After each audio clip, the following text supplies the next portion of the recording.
da son pakhat le mani som thum paru ka reto atun a hian kan om na lai hi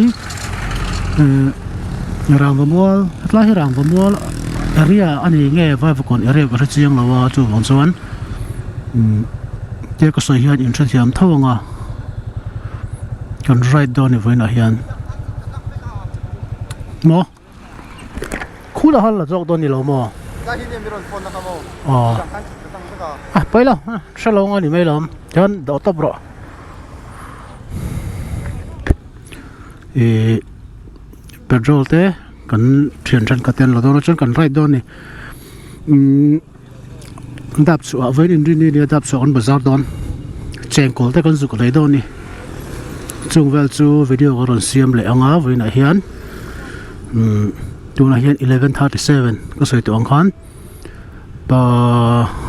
parok pasari borvel kan diang group right a John ron keng tu Zonuna ka a local ve a ani han a John ron kenga chu wang chon tun video chon drone footage te pok an motura ngai la kutlai enge kong kual na lai highway mo rob chip chho borvel kong na lai a te po John te chu kan zoi tura ngai la chutiang vel chuan veina hian video kan siam anga karon upload har seta chen chu video hi kan soi te panga vekat video siam tur pa hian how tak ve ni he tuna kan suaka sum sen te malo sum sen te polo oma petrol man te tang chu sang ni tu han upload ve zung upload zung ni kata ni te han upload mai ta kha achak omrolin te ma han khe khal ve deuh ta khan anwama ba ka hemi ma khanin kan right na video episode ni khat vel kha alo lo ombok na kha karon upload har seta ni se hiam tura ngai la chon voina hiam na pathianin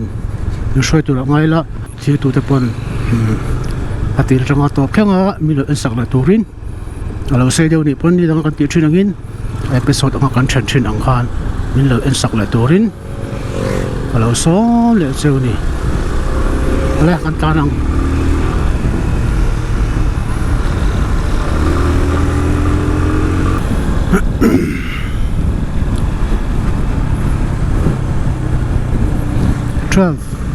12 to Simui Bazaar.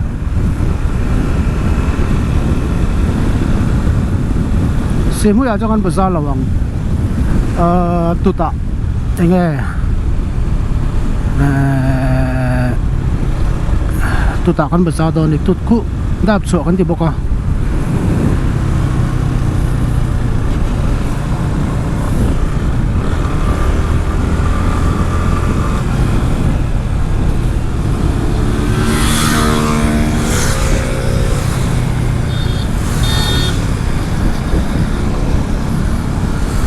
hành tán tẻ xe hành tán chặt lắm tẻ xe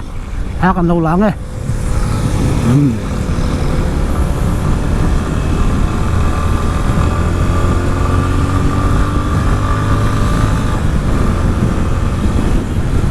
la la la la la la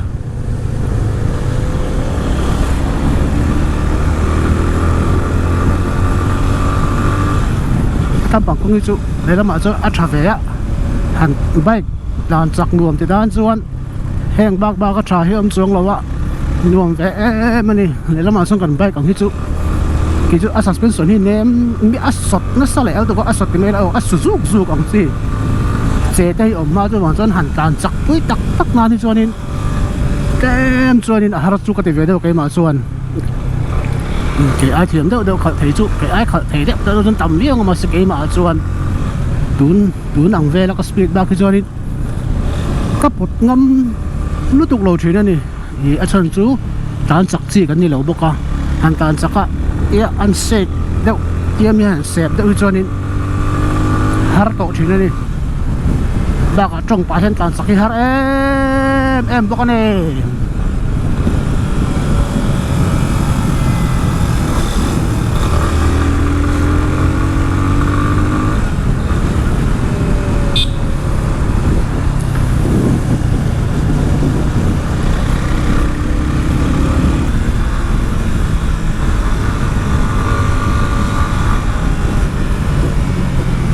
กันว่าห้ำแม่ห้ำไม่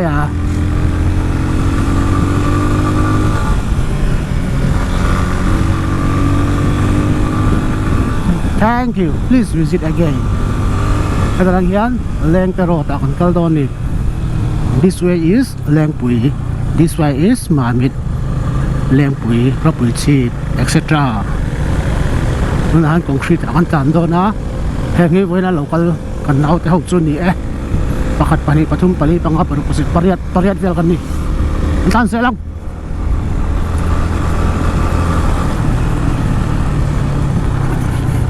Avalum va Mase chuma oma blue sky oma chuma oma van polo oma I tulai hianin ru asulo hian boruak hi athiang thin khop mai chu bang chonin I ke chu right nuam ka ti ni ka right pela man video hi ka ngai poi mo wangin hei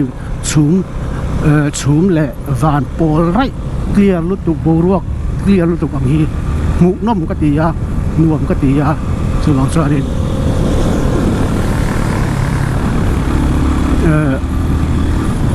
hú đông cái tí China giờ right tuần to cái tí này tiền với nào cho nên cái sài cái nên phù hợp với mình thì mania group right han anh nghe WhatsApp group kan xem mà kami là cái gì là cái này nak tu right ila tiền kiểu là phải hai đứa ngàn right top mà với ní cái pro right cái lâu tum thâu cho bằng cho anh cầm intro là cái nào thì hôn hiện chọn với lại hiện tiền cần right ta còn là tụi phát cái xuống làว่าไอ้ zone ไหนเวลาที่นั่นสารเรียกสินแต่นี่top เราที่ชวนให้ใต้กุ้งแหละเรเอก็นี่แหละงาให้ใต้กุ้งก็นี่แหละงาชวนเซียลสูไอ้หมอปุยฟางข้าสุขนี่แม่ก็ละตัวที่ส่งเราจะบอกชวนไปนะชวนสัตว์ได้แต่เรานี่ดับชัวกันบาซาโดนั่นเองอิสระ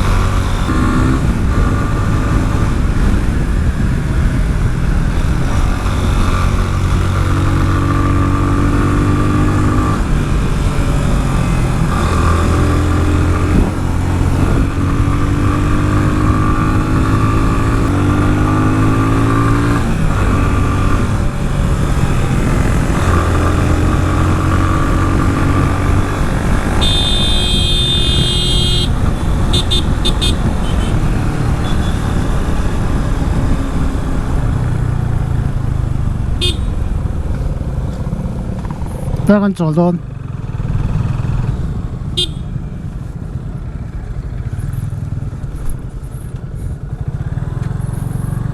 thara bandor res karega इधर में first stop चलो का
rapoi che pan theng ta heng lai hotel khania mani video ma sa kan chona lai vel ha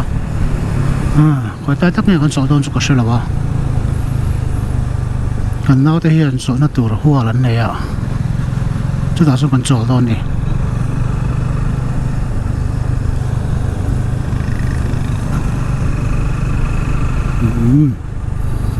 इधर में हम लोग चाय पिएगा चाय पीने के बाद हम लोग फिर जाएंगे इस तरफ आज का हम लोग का डेस्टिनेशन है DAPCHHUAH which is around 70-80 kilometers from Aizawl. Bam bam shakalaka. Hey, we now come right now back there ni 1 2 3 4 5 6 7 8 9 10 11 12 person right. Sangpui Hotel Cum Restaurant, phone number 96121 42889. Lại hiền Sangpui Restaurant hiền control don đi.